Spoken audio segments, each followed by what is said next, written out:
Hello, this is Little Green Ghouls, and welcome to Fear Street Explored, where your worst nightmares live. This week, I'm excited to visit Lights Out. I really enjoyed this story for the most part, and it contains some of my favorite scenes in Fear Street so far, involving some leeches and a pottery wheel.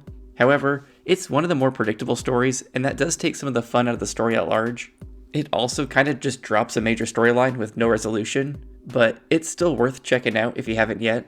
This 1991 cover gives us a nice look at our protagonist Holly and sums up the book nicely. Get ready for a lot of time running around this camp in the middle of the night. The giant moon is a nice touch too, but let's check out the full blurb on the back. Who killed the counselor? I could kill you, screamed Jerry Marcus. Could she? Would she? Something is very wrong at Camp Nightwing, and junior counselor Holly Finn is determined to solve the mystery before it destroys the camp. The trouble begins with frightening acts of vandalism. After each, a red feather is left behind, signature of the culprit. Suddenly, one of the counselors is dead. An accident, say the police, but Holly knows better, and she knows she's next. Holly can't trust anyone now, not even her best friend, as she stalks the camp killer, and hopes that it soon won't be lights out for her. Okay, now let's start this summary. The book opens with a mysterious letter addressed to somebody going by Chief. The letter is classic Fear Street prologue, where this mystery camp counselor is all settled into Camp Nightwing and ready to make everybody suffer. They're just writing to this chief for further instruction, so it's looking like we could have two villains running around in this one. In our next chapter, we are then introduced to our actual protagonist, Holly Finn, who is currently regretting her decision to become a camp counselor for Camp Nightwing. Holly volunteered as a favor to her Uncle Bill, who owns the camp, but she is not the outdoorsy type. Holly mentions in passing that she lives on Fear Street, so I guess that's how we're going to tie this book in. Fear Street basically gets to curse you, even when you're not on it currently. We learn Uncle Bill is a nice guy with terrible luck. He owned Camp Nightwing for 3 years, and each year something has gone wrong. The first year, lightning burned down the rec hall. The second year, there was a flood and a measles outbreak. Then last year, a camper was killed in a boating accident. On a positive note, Holly's good friend Thea is also a camp counselor, so at least she has somebody to vent to, and this is her second year, so she knows what to expect.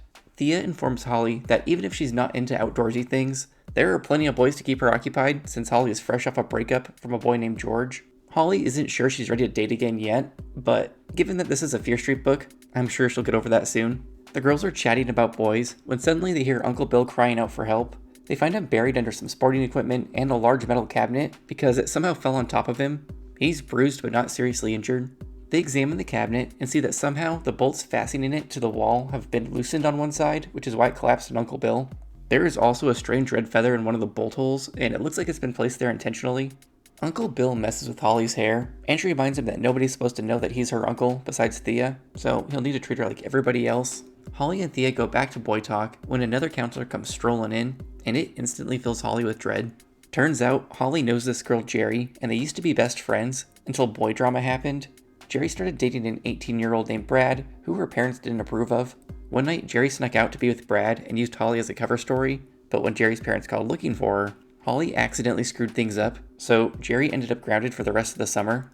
Then Jerry ended their friendship and Holly moved to Shadyside, thinking she'd never see Jerry again, until now.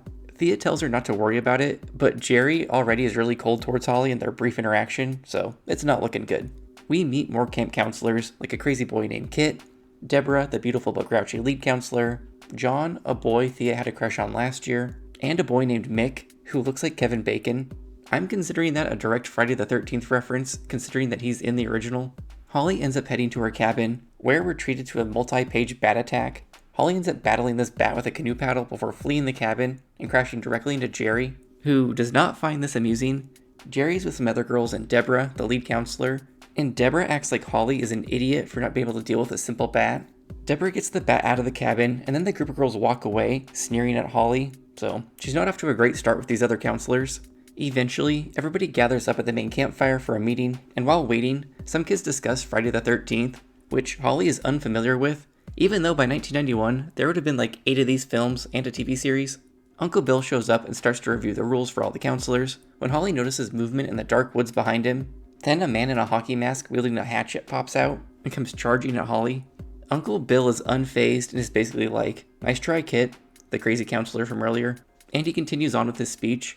Thea informs Holly that last year Kit went too far with his pranks and nearly got kicked out of the camp, but Uncle Bill hired him back anyways because he's clearly desperate.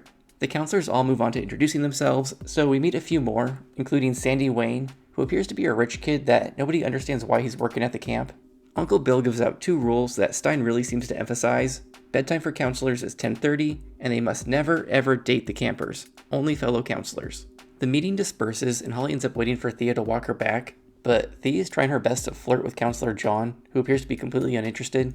Mick stops by to flirt with Holly for a bit, but she kinda blows him off because she's not ready to get back out there yet. Holly then spots Jerry staring at her full of rage, so I'm assuming she has a crush on Mick and didn't appreciate the flirting. The next chapter is another letter addressed to Chief, where our mystery counselor points out the obvious, that they were the ones that loosened the cabinet that almost crushed Uncle Bill, and that they still have more traps in store because they're just getting started. The next morning, Holly wakes up early and decides to go for a swim in Feather Lake. She runs into Sandy, the rich counselor, and he flirts with her a bit before continuing on with his jog. Then she bumps into Mick too and walks down to the boats with him because he's also flirting. Everybody's flirting with Holly. They are shocked to find that somebody has sunk 3 of the 4 canoes by putting giant holes in the sides. Mick and Holly pull one of the sunken canoes out to the shore, and Holly immediately notices that right next to one of the holes is another red feather like the one she spotted in the cabinet. She then spends the morning getting the other 2 canoes out of the water and is almost late for the campers' arrival. Deborah is pissed at Holly for being late and won't even listen to her reason why. Eventually, Holly gets her campers gathered up and takes them to cabin 5. She's in charge of 6 girls who are immediately fighting about who gets the top bunk. Holly turns around and hears a crash and discovers that one of the bunk beds has collapsed, but luckily none of the girls had been on the bottom bunk. Deborah bursts into the room and immediately blames Holly for the bunk bed's collapse, even though that doesn't make any sense, and to make matters worse, Jerry's now in the doorway watching smugly as Holly gets her ass chewed out once again. Holly then examines the bunk bed, and surprise, she finds another red feather. She goes to tell Uncle Bill about these 3 red feathers, but he's too busy to listen to her for 2 seconds, putting him on track for a useless adult award. Holly then decides to confront Deborah directly, and very nicely tells her that she doesn't appreciate the way she's being treated, which causes Deborah to scoff at her, and she tells Holly that she won't be getting any special treatment just because she's Uncle Bill's niece. Once again, Jerry is lurking nearby, delighting in Holly's mistreatment. At lunch, Holly's campers are having a great time, and seem to at least really like her. Kit then comes bursting into the lunchroom with a snake wrapped around his arm screaming, before he throws it into the center of Holly's table. Holly is frozen because she's terrified of snakes, but Thea leaps into action and chucks the snake at the wall. This of course just ends up being a prank courtesy of Kit, and the snake is rubber, but that doesn't stop Deborah from once again yelling at Holly because she didn't react fast enough. Deborah is fucking awful. She's on a power trip, and it's almost too realistic to be enjoyable. She reminds me of a grad school supervisor I worked under, and it's giving me flashbacks. Thea tries to reassure Holly that it's okay, and she wants to meet her at the lake later that night to discuss something important. At the lake, Thea says she found out that Deborah and Jerry are best friends. That's why she's been such an asshole to Holly this whole time. Holly then shares the weird red feather situation and how she thinks these accidents have all been targeted. Holly then wants to head back to the cabins, but Thea wants to stay behind because she's supposed to meet up with John, but she's worried he's gonna no-show considering how distant he's been acting. As Holly heads through the woods back to the cabin, she suddenly hears footsteps following after her. This just ends up being 2 campers, who Holly sends back to their cabin, but then she bumps right into Mick, who jumps right back into flirting with her. He wants to take her on a walk, but Holly just wants to go to bed. This infuriates Mick, and he grabs her by the arm, causing her to shout. Mick then storms off into the woods, while Holly's just sitting there like, what the fuck was that? As she approaches her cabin, she thinks she sees somebody sneaking out of it in the dark, but before she can investigate more, she bumps into Sandy, because I guess everybody's out of bed tonight. They chat briefly, and he mentions how he's been feeling lonely too, since it's not easy being new. He then makes an odd comment about not having any siblings and wishing he did. I'm only mentioning this because obviously something in this story is eventually going to relate back to that kid who died at camp last year, and I feel like it's this due to the clumsy nature of the dialogue. After Holly and Sandy say goodnight, she sneaks into her cabin and crawls into bed, only to find a green and white snake waiting for her. Holly screams, and soon the whole cabin is wide awake freaking out. As per usual, Deborah announces it's just a gardener snake and tosses it outside and tells Holly that she's worse than useless.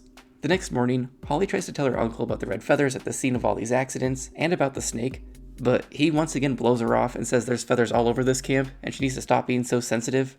We then open the next chapter with another letter to Chief, and it ups the ante this time. Dear Chief, I haven't heard from you in a long time now. A lot of things have been happening. Bad things, but they're also good if you know what I mean. I've been doing everything I promised and more. Now I'm ready to take the next step. The big step. Someone in this camp is gonna die. I promised, and I'm gonna deliver. Very soon. It will be the person who most deserves it. Too bad, she's kinda cute. I'll write and tell you all about it. Please write back, Chief. I've been waiting so long for a letter. Yours forever, me. We then rejoin Holly, where we've reached that stage of the book where the protagonist will repeat plot points and run through suspects every few pages. Holly currently has narrowed the sabotage down to a fellow counselor, but hasn't gotten much further than that. Later that evening, Holly is down by the water when Mick appears. He makes no apology for how he acted the previous night and wants to meet up later at the lake after everybody's asleep, and Holly agrees to it. She fully acknowledges that she's a little scared of him, but he's cute, so she's just gonna go with it. At the lake that night, this messy behavior continues as Holly says she wants to get to know him better, but pulls away when he moves closer. Then he gets angry at her, saying she doesn't know what she wants, and grabs onto her again, pulling her close. Holly is scared, but then in the next sentence wants him to kiss her. It's all very sloppy. It culminates in Holly shoving him into the lake, which finally pisses him off enough to storm back to the cabins. Jerry then pops out from behind a tree and confronts Holly for trying to steal her man, which Holly of course denies. The next morning, Holly bumps into Sandy and ends up confiding in him for a bit about the red feather situation and about not fitting in. He thinks she's overthinking things and is just stressed about being outdoors so much in general. That doesn't seem to be the crux of her problems, but okay. We then learn Holly is scheduled to support a wilderness trip in a couple days with Sandy and a few more of the more advanced campers, so he thinks some quality fun time in nature with him will make her feel better. While walking to the crafts cabin, Holly comes across Thea and John having an argument. We learn that John hasn't been interested in Thea ever, so she's hurt but is ready to rebound with Sandy possibly, and Holly is like, have at it, because she's not interested in any of these boys. Once in the crafts cabin, Holly manages to piss off Deborah for like the 100th time in this book. She's showing some of the campers the pottery, and one of the girls manages to knock over Deborah's pot, shattering it. Holly feels bad, but at this point, I'd low-key be pissing Deborah off at every opportunity. As Holly is walking back to her cabin later, Kit tries to scare her with a rubber spider, and she snaps at him. He then gets extra nasty with her, and she flees into the woods, where she's grabbed by Mick. Jerry appears with Kit, and they start taunting her while holding a mystery bucket.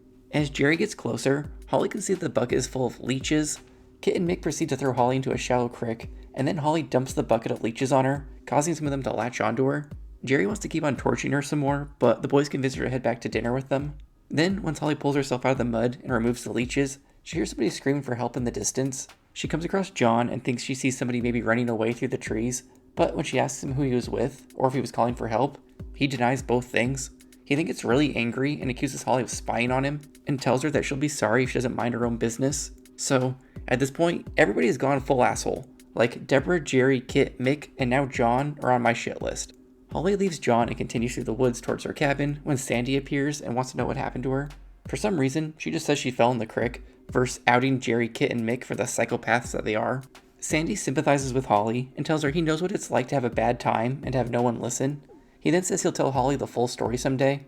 It really feels like to me that Stine is setting us up for another nice character as actually the main villain twist, because I think Sandy's sibling died at camp last year and he's secretly out for revenge. Holly and Sandy part ways, but before he leaves, he gives her a full list of who's leading the wilderness trip, and Holly nearly shits herself when she sees that Jerry, Mick, and Kit are coming too. I'd straight up leave the camp at this point. Screw Uncle Bill, he's grown, he can deal with this camp himself. Later, Holly and Thea meet up, and Holly updates her on the leech situation. Then it's time to get all the campers ready for dinner, but Deborah is nowhere to be found, so Holly assumes this is some sort of test to see if she can manage it on her own. In the mess hall, the campers are all going wild because Kit is dressed as a gorilla and swinging from the rafters, and Holly finds this charming. Something is wrong with Holly, because she's forgiving to an unhealthy degree. If someone dumped a bucket of leeches on me, there would be no forgiveness, only revenge. Holly notices that both John and Deborah are missing from the mess hall and starts to worry that something could have happened to them, because again, this girl's way too nice. She walks around the camp looking for them and decides to check the craft cabin, where we come across our most graphic Fear Street death to date. Deborah, she called. Deborah, are you in here? The only answer was a strange high-pitched humming noise. Holly stepped all the way into the cabin, flipping on the lights as she did, and stopped in shock. Everything in the room, the floor, the walls, was covered in bright red splatters. Splatters of blood. Blood was flying from the spinning electric potter's wheel. Holly continued to look, horrified and sickened. The wheel turned rapidly, on each pass, rubbing away more of the thing that slumped over it. The thing that she saw had once been a human face, but was now a bloody mass of raw pulp. Holly stood paralyzed in the doorway, unable to stop staring at the horrifying sight before her. It was Deborah who sat slumped over her table, her face nearly rubbed off by the spinning wheel. Only the long black braids identified her as Deborah. No, Holly moaned involuntarily. No, please, no.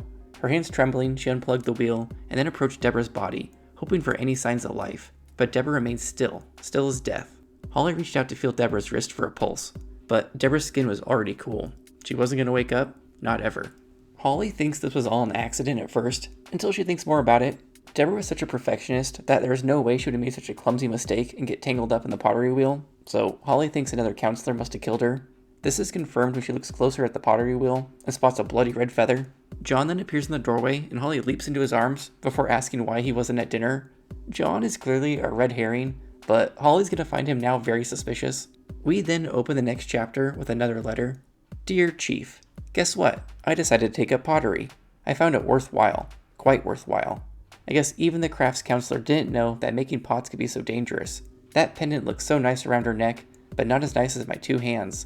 The local police came by for a while. They questioned everyone, but they were sure it was an accident. A tragic accident. They didn't even notice my calling card, and I left it right where they couldn't miss it.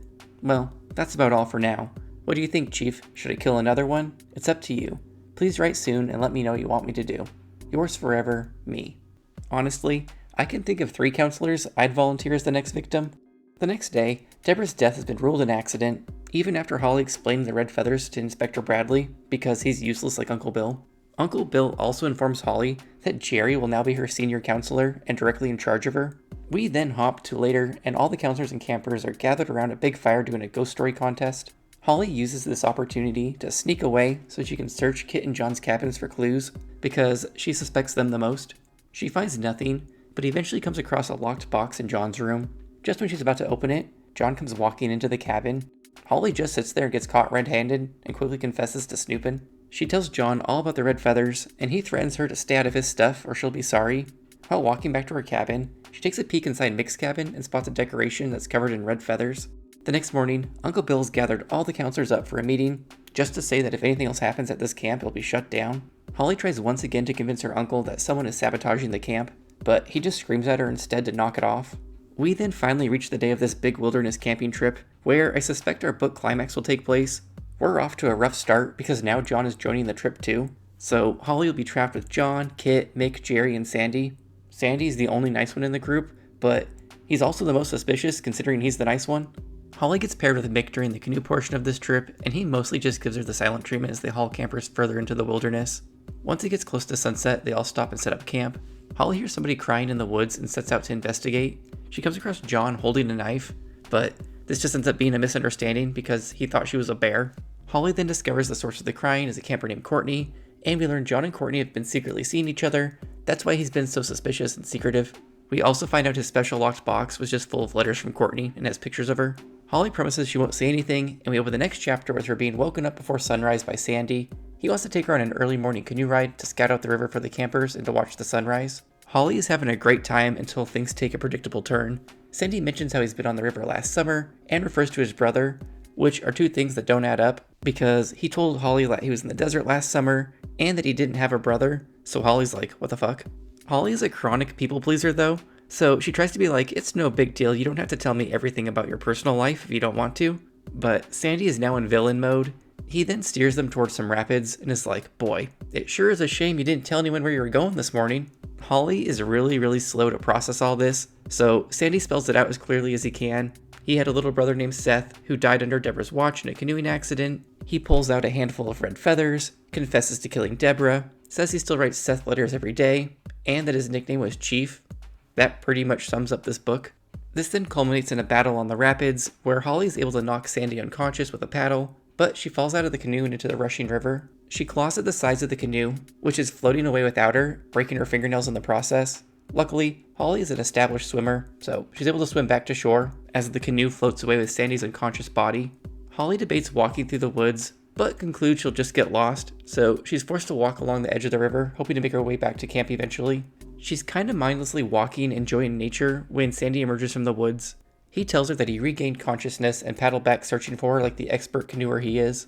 Sandy then grabs a big thick stick and starts swinging it at Holly. She races into the woods and starts to climb up a hill with a small cave in it, when Sandy catches up and whacks her on the leg. She then tries to crawl towards the small cave, thinking she can hide in there, when she comes face to face with a nest of snakes. Holly is terribly afraid of snakes, but powers through this and manages to grab a snake and then launches it at Sandy's face. This causes him to tumble backwards down the hill, where he's again knocked unconscious. Holly heads for the woods when Mick comes springing out of them. Holly briefly thinks she's about to be attacked again, but nope, he has no idea what's going on and just stumbled across them. We cut to later and Holly is sitting in an ambulance drinking broth that Mickey has lovingly gotten her, because, oh yeah, Stine's about to go there. We learned Mick had followed them that morning because he had also gotten up early to apologize to Holly for how he treated her because he decided he actually likes her. Mick was a bad canoer though, so he was way behind and just managed to catch up once Sandy was in the process of attacking Holly. Uncle Bill appears and shares that Seth was Sandy's stepbrother. That's why he had no idea they were related, in case we were wondering. Sandy gets hauled off to a mental hospital, and Uncle Bill apologizes for not listening to Holly about the red feathers. Then a snake pops up out of the woods, but Holly is now a fearless warrior and tosses the snake away as she walks back to camp, with Mick's arms wrapped around her. So, that's how this one ends. Holly happily marches off into the sunset with the boy that helped dump a bucket of leeches on her. Also, what about the whole Jerry storyline? She's coming out all this unscathed? That's some bullshit. Overall, I thought Lights Out had some of my favorite Fear Street moments so far, but also stumbled on the ending a bit. I really enjoyed how many hateable characters were running around this camp and doing some Stephen King level bullying with buckets of leeches. I also thought Deborah's death was particularly gruesome and not our typical Fear Street fare. The ending though was way too predictable. I called it near the very beginning with some clunky dialogue delivered by Sandy, and how once again he was the only really nice character aside from Thea. So that really did kind of dampen my enjoyment of the story a bit. Not to mention, Jerry spent the whole book being a monster and gets no comeuppance. Where was her pottery wheel ending? I'm going to give this one 4 out of 5 buckets of leeches. I think this one could have been a 5-star book if it hadn't been so predictable. I'm going to need Stine to switch up his MO a bit because we're getting a little repetitive here with these secretly evil nice characters. Okay, for Fear Street deaths in Lights Out, we had just one. This was when grouchy-ass Deborah gets strangled in a pottery wheel and has her face rubbed to mush. Can't say it was mourning her all that much. This brings our Fear Street series total to 11 deaths. In Fat 90s moments, we had just 2 this week. These included Friday the 13th and Kevin Bacon. This brings our Fear Street series total to 65. For useless adults, we had 2 in Lights Out. These included Uncle Bill, who dismissed Holly's legit suspicions and was kind of an asshole about it. I'm also including Inspector Bradley for ignoring Holly's evidence too, considering how damning it was given his profession. This brings our Fear Street series total to 15. Tainted Love is back again with the last few pages of this book. This is Holly and Mick's sudden toxic romance, because why the fuck would she suddenly be into the boy who helped dump leeches on her and repeatedly got physical with her when he was upset? What the hell, Stine? This gives us a Fear Street series total of 12. Cheesy ending returns this week with Holly and Mick walking off into the sunset together, because I guess when in doubt on how to end your story, just pair off a random set of teenagers. This brings our Fear Street series total to 8. Well, that's it for Lights Out. I really enjoyed this book for being a summer camp counselor experience from hell, but I just wish Stine would switch up how he's disguising his villains. Next week, we're looking at The Secret Bedroom, and this book looks right up my alley with a secret hidden room inside an old haunted house, so I'm really looking forward to this one. Let me know in the comments what you thought of Lights Out. Why was Holly such a doormat? Did Deborah have it coming? Could you forgive someone for dumping a bucket of leeches on you? Also, what did you think of my camp horror clips this week? Anyways, as always, thanks again for watching, and make sure you subscribe for the pride, the love,